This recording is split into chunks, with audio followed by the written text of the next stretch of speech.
They said his life was over, his dreams had failed, his friends had left, and even hope itself seemed to abandon him. On a rainy night, sitting alone at a bus stop, he almost decided it was his last day on Earth, until a stranger's words changed everything. This is the story of a man who discovered that sometimes one more chance is all it takes to turn failure into victory. The rain fell harder that night, as if the sky itself wanted to wash away his failures. Arham sat on the cold steps of an empty bus stop, his bag torn, his shoes soaked, and his heart heavy with the weight of everything he had lost. Once, not too long ago, people had called him a dreamer, full of energy, passion, and ideas. But now, after countless failures, he was nothing more than a shadow of who he used to be. His dreams lay scattered like broken glass across the floor of his memory. "Maybe I wasn't meant for anything great," he whispered, staring at the puddle forming at his feet. "Maybe life was never going to give me another chance." But deep inside him, a small flicker of hope refused to die. He remembered his mother's words, said long before she passed away. "Son, as long as you breathe, life owes you one more chance." The words haunted him, not because he believed them, but because he feared they weren't true. He had tried to start a business. It collapsed. He had applied for jobs, rejected again and again. Even the people closest to him, friends he trusted, began to avoid him, as if his failures were contagious. That night, as thunder rolled across the sky, he thought of ending it all. What use was a life that only knew defeat? But just as his thoughts darkened, an old man walked up to the bus stop. He was frail, his clothes simple, his face lined with years of struggle, yet his eyes carried a strange fire. Sitting beside Arham, the man asked, "Why does a young man like you look so broken?" Arham almost ignored him, but something in that voice demanded honesty. "Because everything I try fails. Because I've wasted my years. Because I don't think I have another chance left in me." The old man smiled gently, shaking his head. "Do you know why life gives us mornings after nights? Do you know why a tree grows back after being cut? Because creation itself is built on second chances. The problem is not that you don't have another chance. The problem is you don't believe in it." The words struck Arham, but he dismissed them. "Belief doesn't change reality." "Ah," the old man replied, his eyes narrowing. "But reality changes with belief. Let me tell you something.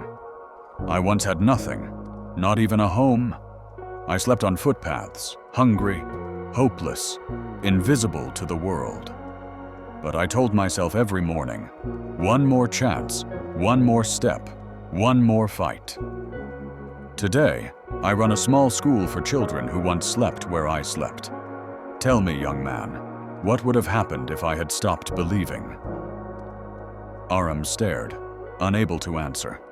Something about the old man's voice, the certainty in his tone, stirred a storm inside him.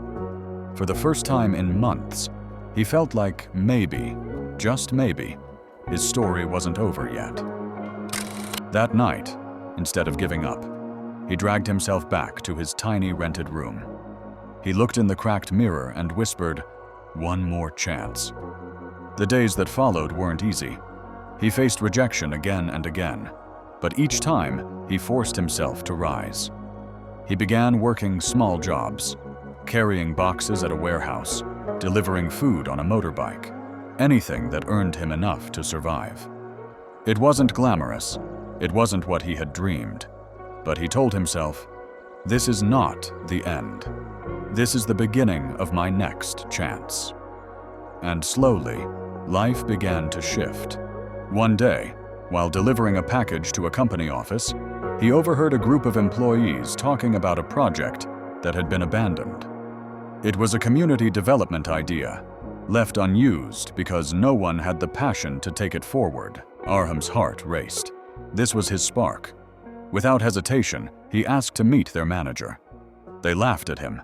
Who was this delivery boy daring to talk about projects? But he insisted. He told them he had ideas, he had energy, and he had nothing left to lose. The manager, half amused, half curious, gave him 10 minutes.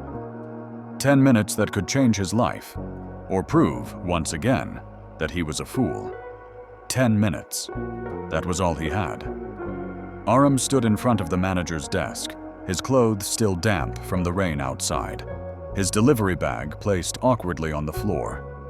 He took a deep breath and began speaking, not from notes, not from a prepared speech, but from his heart. He told them how their abandoned project could change lives, how he had seen communities suffer without opportunities, how he believed in building something that would give people the very thing he himself had craved all his life: a chance.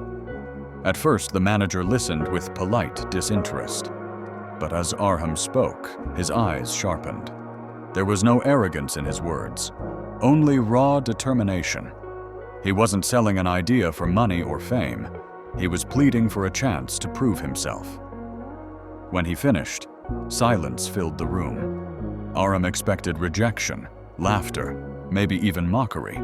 But instead, the manager leaned forward and said, "You sound desperate, and sometimes desperation is the birthplace of great work. I'll give you 1 trial month. Prove to me you're worth it." That moment was the crack of light Arham had been waiting for. He grabbed it with both hands. For 30 days straight, he worked harder than he ever had in his life. He researched late into the night, walked miles to meet people in local communities, collected surveys, and built a rough but powerful plan. His body ached, his energy drained, but every time he felt like giving up, he whispered the 3 words that had kept him alive: "One more chance." By the end of the trial, the project was no longer just a paper proposal. It was a living idea. The manager was stunned. "You've done more in 1 month than others did in a year," he admitted. Soon, Arham was offered a permanent position. From there, his life began to transform. The project expanded, helping dozens of families at first, then hundreds. He trained young people, gave them opportunities, and built small businesses with them. In the same streets where he had once been mocked and ignored, children now played with hope in their eyes. People no longer called him a failure. They called him a leader. Years later, at the opening ceremony of a new community center, Arham saw the same old man who had once spoken to him at the bus stop. He was sitting in the front row, his eyes proud. Arham walked over, bent down, and whispered, "You were right.